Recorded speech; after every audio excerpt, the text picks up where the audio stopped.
here at the SCCA Memorial Monster Time Trial event. About to get unpacked, set up the tent. Got a lot of cool cars here. Should be a good weekend. The car hasn't been here since it's been stripped out. So the last time it was here, it weighed a lot more. I've done a bunch of other tweaks since the last time we were at Roebling. Like the dead pedal and a few different mods up front, especially the engine mount. So we'll see how all that does. Got the muffler on. It shouldn't really make any difference, but it should be a little bit quieter.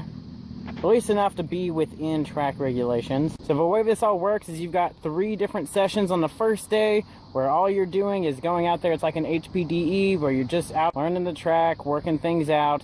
Then you have what's called a TrackCross session where it's kind of like an autocross but on a racetrack, so you only do a portion of the track. Then the next day you do 3 timed sessions where it's like a full time attack event. You're just trying to get 1 flying lap in those 3 sessions.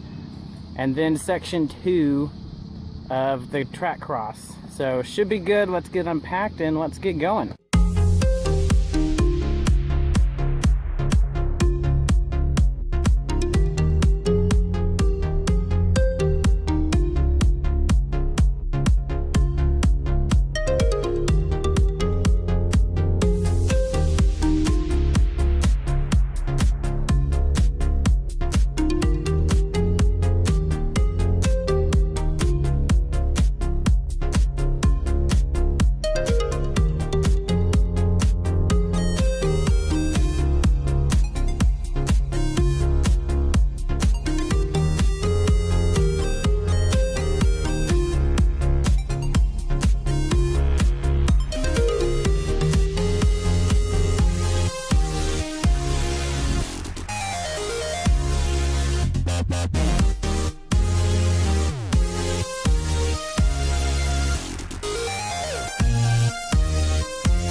weekend is over. Things could have gone a little better, but overall, I was happy with the weekend. I had a lot of fun. This is a great event. I really hope that this takes off and this new time trial setup is what sticks. A lot of people are upset about it. I don't really get why.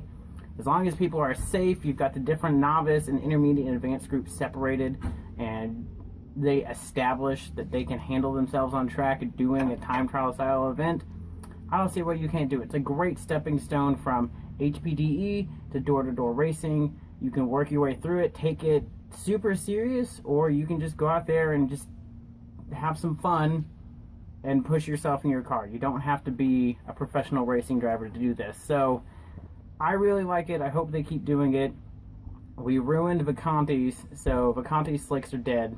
Corded one of them. The car was undrivable the first day, and then finally it let go. So I had to run on the street tires.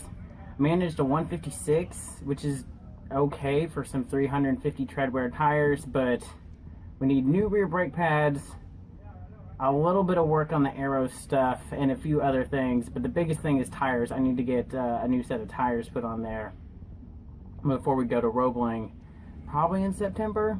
But overall, the car did great. It didn't get too hot. The carbon fiber intake didn't have any issue doing the track work, so I didn't have any issues with it deforming or cracking or anything like that. That did great.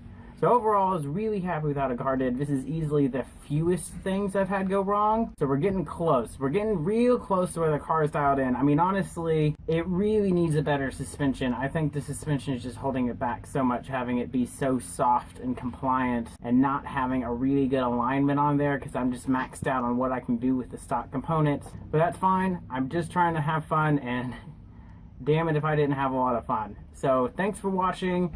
Hopefully you enjoyed some of the track footage and different awesome cars I saw here. The best one was easily the Time Attack Subaru, which you probably saw on an episode of The Smoking Tire. It's a very, very cool Time Attack car. But yeah, go ahead and hit that subscribe button, and I will see you guys next week.